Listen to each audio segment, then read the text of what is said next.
ভাই আপনি 4,000 টাকা নিয়ে আমার উপকার হয় না, লস হয়েছে। আমি দিন আপনার থেকে 4,000 নিছিলাম, এই কাজে লাগাতে পারিনি। আমি কিন্তু ঈদের দিন তোমাদের জন্য ভালো মন্দ রান্না করতে বলবো তোমার চাচিকে, বুঝছো? জি চাচা যাবো নিশ্চয়ই। আইসো কিন্তু, হ্যাঁ? হ্যাঁ যাবো। আর শোনো, তোমার চাচা হইতাছে গিয়া এই এলাকার একজন নেতা, হ্যাঁ? আচ্ছা। কোনো সমস্যা হইলে তুমি আমারে বলবা। জি চাচা।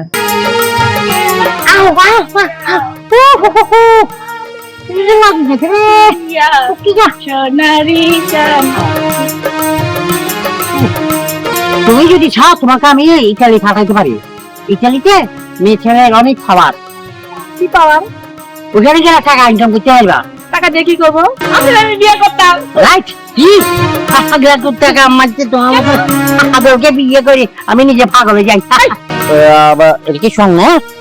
হ্যাঁ, আমার বাপ জান বানাই দিয়ে গেছে। আচ্ছা, হোলাকে তো রাজি করতে হলে তো হোলাকে কিছু গিফট টিফট করতে হবে। হোলা ভেরি স্মার্ট বয়, তুমি এক কাজ করো, একটা খুলি ফেলো। একটা একা একা যাবেন? আমি একটু আগে দিই আপনাকে। হ্যাঁ, আপনি যাবেন কে?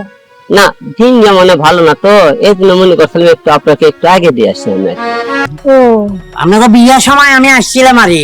তুমি যেহেতু আলমের বন্ধু, সেই হিসাবে তোমাকে আমি একটা উপদেশ দিলাম, এই আর কি। হ্যাঁ না ভাইয়া, আমি জানি আপনি আমাকে উপদেশ দিবেন, কারণ আমি জানি যে এটাও বলবেন যে ভবিষ্যতে তোমরাও ভালো মতন চলবা, ফ্লডের পাশে হাতে দেবে না, আবার ফলক গিরিও করবে না, এটাও বলবেন আমি জানি। একটা ব্যাপারটা সেটা মাথায় রাখতেই যে এই মিস ওয়েট, এই একটু পরে কথা বলতে আছে। হ্যাঁ আচ্ছা, ঘটনা মানে আপনার মানে তোমার চেনা চেনা লাগতে আছে, মানে তুমি কোন বাড়ি ভাইয়া? ও কোন বাড়ি রইয়ে? ও মগবাড়ি আছে দহাদার বাড়ি। ও হেললেকে কই যে দফাদার বাড়ির ভাইয়া, হেললেকে তো ওর আরো বেশি চেনা চেনা লাগতে আছে। তো দফাদার বাড়ির কোন ভাই গেছে? ছোট মাইয়ে। ও মানে দফাদার বাড়ির ছোট ভাইয়া, হেললেকে তো আরো বেশি চেনা চেনা মনে হচ্ছে। বুঝছি, মানে দফাদার বাড়ির ওই তখন তুমি নেতা ছিল, মানে ছোট ছিল, মানে সমস্যা নাই, যাই বড় হয়েছে ডাঙ্গর হয়েছে, ইয়ে এখন কি করতে আছে তুমি? এই তো কিছু করি না, ওই তো ছোটবেলায় দেখছিলেন তো, হেল লেগে মনে হয় এখন দেখছেন, আবার হেল লেগে চেনা চেনা লাগে। মুই আর কি করবো, ওই দেখলেই তো বোঝা যায় যে আমি লেখাপড়াই করি। ও ভাই, ভালো জিনিস, মানে ঘটনা দিচ্ছে না, পড়াশোনা এমনই একটা জিনিস যা দেশ বিদেশে তুমি যেখানে যাও এটার একটা কদর আছে, বুঝছো? কিন্তু গ্রামে থেকে তো কোনো কিছু হইবে না, হইবে? এটা একটা সত্যি কথা কইছেন, গ্রামের ওই লেখা পড়ে লাভ নাই। ওই বিয়ে দেওয়ার পর পাইলেই কাছে লাগে, দিন ওই কালির পিলেই ডলা লাগে। এই যে কথাটা বলছো একদম অরিজিনাল সত্য কথা বলছো, কিন্তু ঘটনা যে কি জানো, এই বর্তমান জামানায় সত্য কথার কোনো বাদ নাই। হেলেগা মানে মুই যদি তোমার জায়গায় আমি কিছু করতে পারতাম তাইলে মরে খুব ভালো লাগতো, মানে তুমি যদি অনুমতি দিতা। ও আপনি কই সিগনেচার যে মুখ বাইরে পাকা টাকা করে দেবেন, মানে মোর আর গ্যাসের আর মোর কালি ঠিক লাগবে না? আরে এই কথা না, আমি বলতেছিলাম তুমি যেহেতু পড়াশোনা করছো, তোমার যদি এটা চাকরি বাকরি দিয়ে গ্রাম থেকে যদি শহর কেন্দ্রিক করে ঢাকা শহরে নিতে পারতাম, তাহলে তোমার জীবনটা বেড়ে যাইতে, তোমার একটা ভবিষ্যৎ হইতো। আমি তো হাসা কথাই কইছি, মোর ইচ্ছে চাকরি করেন, কিন্তু মোর মা বাপ বোঝেন না গ্রামে, হেরা টাকা সহ মোর দাঁত দেবে না, হেরা কই মাইয়ে নাকি দূরে গেলে একটা খারাপ হয়ে যায়। আচ্ছা ঠিক আছে, দূরে মানে বলেছে যে অনেক সময় কি আছে, দূর কোনো দূর না, যদি এলাকার মানুষ পাশাপাশি থাকে তাহলে তো মনে হয় যে এক কাছে আছে, তাই না? আচ্ছা, আপনি আমার ভালো লাগ কথা কইেন, আর মুইও ভাল লাগে আপনার লাগ কথা কই মনে। আচ্ছা ঠিক আছে। আচ্ছা, আসসালামু আলাইকুম। জি, ওয়ালাইকুম সালাম।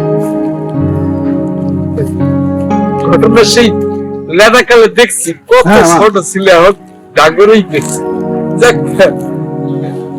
তাহলে একটু ওকে বাড়ি যে কথা কথা বলতেই আর কি।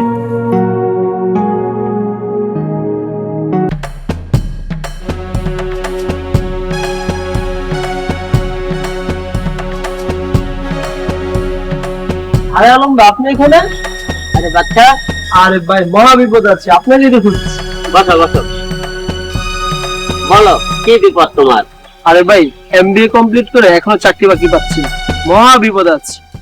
আরে বিপদ কোনো বিষয় নেই, কত লোক আমি চাকরি দিলাম, বুঝতে পারছো, কিন্তু আমার এই গ্রামের লোক চাকরি দিতে মন চায় না, কারণ এরা বেঈমান গাদ্দার, এদের ভালো করলে এরা শুধু ক্ষতি করে।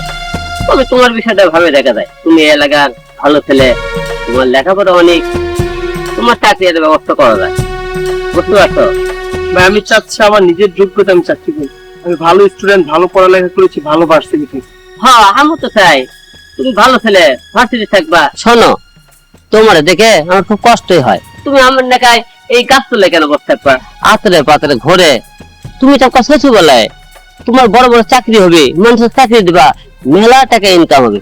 শ্বশুর বলে চাকরিতে বসতে গেলে মানুষকে মিষ্টি মুষ্টি খেলাতে হয়। এই জন্য কিছু আর কি তোমাকে বলা ঠিক হয়নি, তুমি তাও কিছু টাকার ব্যবস্থা করো। না ভাই আমি ভালো স্টুডেন্ট, এমবিএ করেছি ভালো ভার্সিটি থেকে, দেখি কি হয়, নিজের হ্যাঁ। যোগ্যতা ভালো একটা চাকরি পাই কিনা। হ্যাঁ তোমার বাপরে একটু বোঝায়, তোমার বাপরে তো অনেক ঘুম টুম মারে মানুষের, এলে করলে মারে অনেক টাকা পয়সা করছে, এলে কে খাবি তুমি ছাড়া বলো?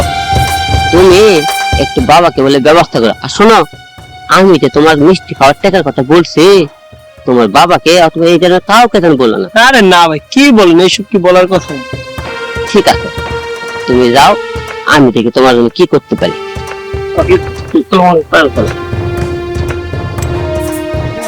ছেলেটা এত সুন্দর, বাপটা কিন্তু লুচ্ছ আর শয়তান, মানুষের ঘুম চুরি করে।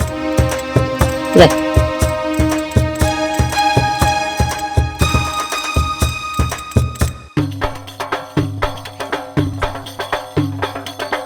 ওরে শান্তু, কি খবর? আসসালামু আলাইকুম। এই যে ভালো, ওয়ালাইকুম আসসালাম। তোমার শরীর স্বাস্থ্য ভালো নেই? আপনি ভালো আছেন ভাই?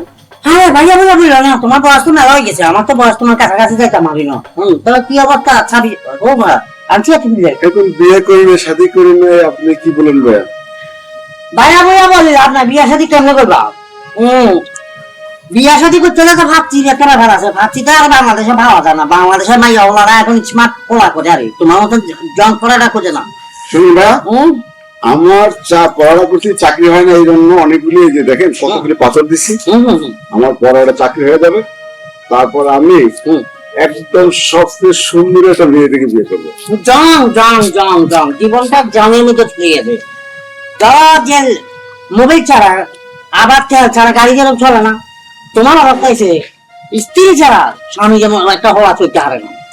ব্যাপারটা হয়েছে কি, এখন এই জামানা তোমার লাইটা কোনো মাইয়া হওয়া লাগতো না। যখন চাকরি পাবা দেখো তোমার বয়স 70 কাছাকাছি চলে গেছে, তখন কি তুমি রেলের মন্ত্রীর মতন জীবন দেবো?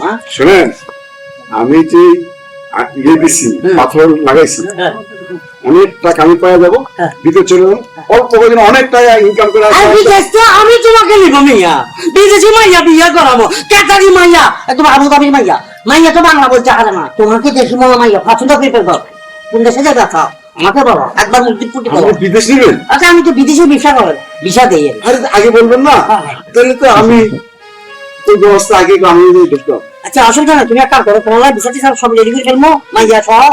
তোমার কাছে এখন আপাতত কিছু টাকা আসেনি, একবার কি করবো? আমার তো চাকরি নাই, কাজ না, আমি টাকা কিনতে আছে নাকি? আমরা পরে কিছু আছে নি? ওকে তো দোকানের চা খাইতে যাওয়া উচিত, হয়তো 10-20 টাকা আছে।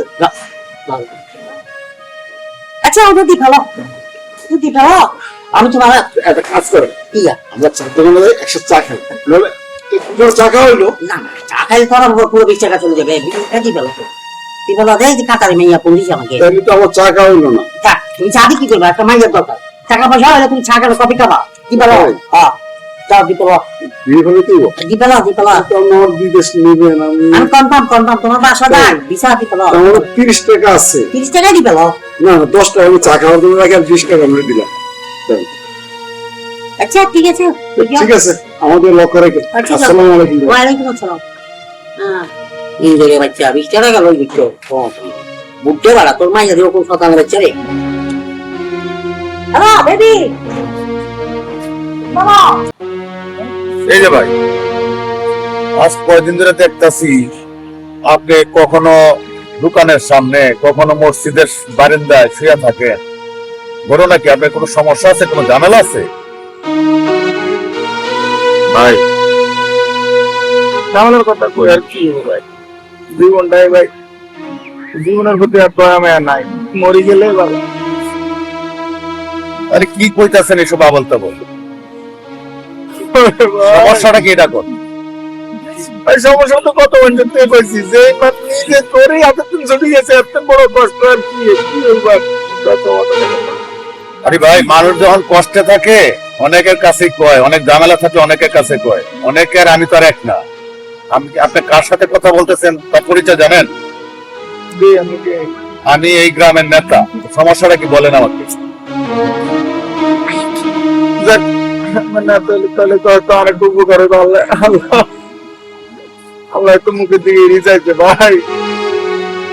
এই এত নাম বেছে নোয়াখালী, আসলে এত নোয়াখালী না, তার বাড়ি হলো হাতিয়া। আচ্ছা ঠিক না করি আর আসলে তার 1 কেজি বসতো না, তার নাম স্বামী।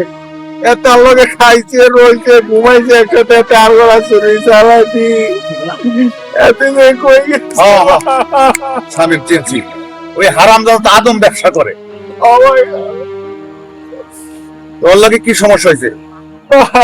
আর 1,95,000 টাকা আর এলাকা তন্ন তন্ন করে 10 জনের রাস্তা নামাইছি, এতে এতার মতন কাটি উঠছে ভাই। ওই হারামজাদার কথা কি যে কমু, ওই আমার ভাইয়ের 2 লাখ টাকা মাইরা দিচ্ছে, 2 বছর ধরে ওই বিদেশ নেয়।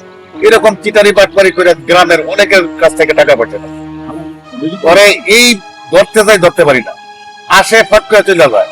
আপনি এই কেবল করে না হুড়ে এলাকার নেতা, আপনি ব্যাগ উল্টে এলাম, আপনার টিয়া লয়ে গেছে, আপনি আর কি বিচার করবেন, আর কি ইয়া করবেন?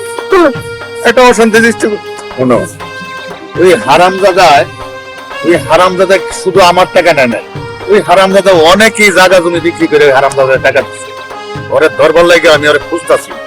ভাই আপনি জায়গা দিতে পারেন, আর জায়গাটুকু আপনি যদি হান আরে খবর দিয়েন, আর আই যদি আই তত সাইচ্ছে তার এবার জায়গার মধ্যে মানে ওরে গাছের লোকে ফাইন দেয়, ওরে বেলেট দিয়ে পারবো, লবণ মাইরা দেবো। ঠিক আছে ভাই, দোয়া করেন ভাই, আপনার আশা আল্লাহ পূর্ণ করে। উদাও দিয়ে খালি একটা সময় নষ্ট করে একদম। কত বড়, হ্যাঁ, কত মানুষের টাকা মাইরা এরা কত মানুষের নিঃস্ব করছে। ওরে পাইলে দেখি। হ্যালো, তুই অনেক কই? আচ্ছা ঠিক আছে, আমি অনেক শিবচর বাজারে যেতেছি, তুই চলে যা। আলম দাঁড়াও, এই তোমার নামে অনেক কমপ্লেন আছে। শোনো আলম, তুমি এই শিবরা গান্ধী গ্রাম ধরে অনেক জ্বালাইতাছো। জ্বালাইতি কি করলেন? আমি আগুন জ্বালাই দিছি? হ্যাঁ, কোন আগুন লাগালাম? কই আগুন লাগালাম? কেউ তো আসলো না এখনো। শোনো বাবা, আমি এই গ্রামের একটা নামি দামি লোক, আমার কাছে সবাই বিচার দেয়, তোমার নামও আমার কমপ্লেন আছে। আমার নামে কমপ্লেন? হ্যাঁ, কি করছে আমি? তুমি মেয়েরা কলেজে যায়, স্কুলে যায়, এগো ঢিল মারো, পরের কাছে বড়ই খাইয়া ফালাও, ওইটা করো এইটা করো, নানানটা করো তুমি গ্রামের মধ্যে।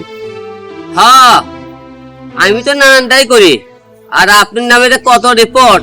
হ্যাঁ, আপনি ইদানিং ঈদ আসলে মানুষ কাপড় টাপড় কিনে দিতে চান, আমি কিছু বুঝি না। তাহলে আপনার নামে কমপ্লেন নাই, খালি আমার নামে আছে। বাবা, রাখো রাখো রাখো, তুমি এই কথা জানলা কেমনে? হ্যাঁ, আপনি যেরকম আমার খবর জানেন, আমি আপনার খবর জানি। আরে না, আমি অতটা খারাপ না, কিন্তু তোমার কাছে নিশ্চয় কেউ বলছে। পড়ছেন দেখে তো বলছে, দিতে চাইছেন। বাবা শোনো, হ্যাঁ, এই কথা তুমি কেউর কাছে বললো না, হ্যাঁ, কারণ এই করিম চৌধুরীর একটা মানিজ্যত আছে, হ্যাঁ। বুঝলা? এই গ্রামের মধ্যে সামনে ঈদ আইতাছে না, এই ঈদের মধ্যে তোমার পায়জামা পাঞ্জাবি যা লাগে তোমার সব দিও। আমার লক্ষ্মী বাবা, তুমি কেউর কাছে বললো না। হ্যাঁ শোনেন, তাহলে দিন, কিন্তু না হলে কিন্তু আমি বলে দেবো যে আপনার বুড়ো বয়সে ভিমরতি ধরেছে। আরে বাবা, আমি মুক্তা কইছি না, আমি তোমার দিমুই। তুমি খবরটা, আমার ছেলেরা তো তোমার বন্ধু, অগ কাছে বইল না। ঠিক আছে, নাইলে তো কব আমার মানিজ্য যাবো। হায় হায় হায়, বুড়া গেলে আমার বাপে এই কাজগুলা করে। যাই হোক শোনেন, আমাকে ঈদের মধ্যে আপনি সাথে জামা কাপড় কিনে দিন। আর যেহেতু বয়স হয়েছে, একটু লুতে মিলে কমান। হায় হায় রে, আমার তো মানিজ্য যাবো গা, কারণ আলম এই কথা জানে কেমনি? আমার ছেলে বললো আলমে চলে, যদি আলমে বইলা দেয় আমার তো মানিজ্য যাবো। এখন আমি কি করি? আচ্ছা ঠিক আছে।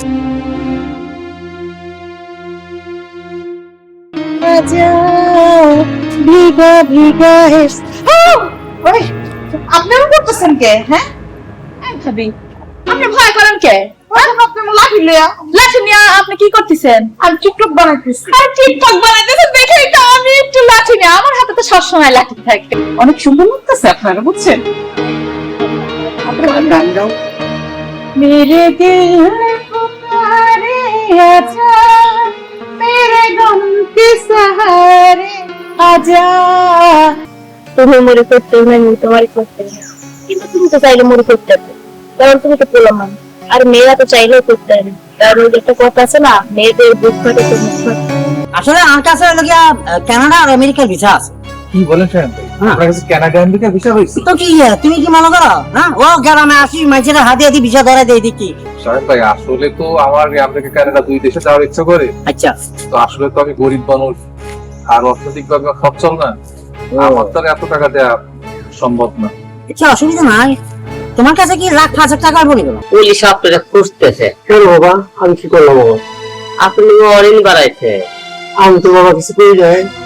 আমার তো কথা একটা কথাই খালি ভাবি, আমার চাচা তো এমন ধরনের লোক না, কেন যে অরিন বাড়ালো? কি যে করবো বাবা, কেমন হইলো? এখন পুলিশ তো আপনাকে ধরে দেবে। তাহলে বাবা তুমি আমার জিনিসটা দেখো, আমার দুটো ছাগল আছে না, আমি ছাগল দুটো দিচ্ছি আর কিছু পয়সা করি। ঠিক আছে, আপনি ছাগল বেছে হ্যাঁ। তাড়াতাড়ি টাকার ব্যবস্থা করুন। এখনো চাকরি টাকরি কিছু পাই নাই, চেষ্টা চলতেছে, ছোটখাটো একটা ব্যবসা ট্রাই করতেছি। দোয়া করবেন যাতে করে চাকরিটা পাইলে বা একটা ভালো একটা সেট আপ পেলে তখন আর কি আপনাদের সাথে আরো বেশি করে এসে সময় দিতে পারবো।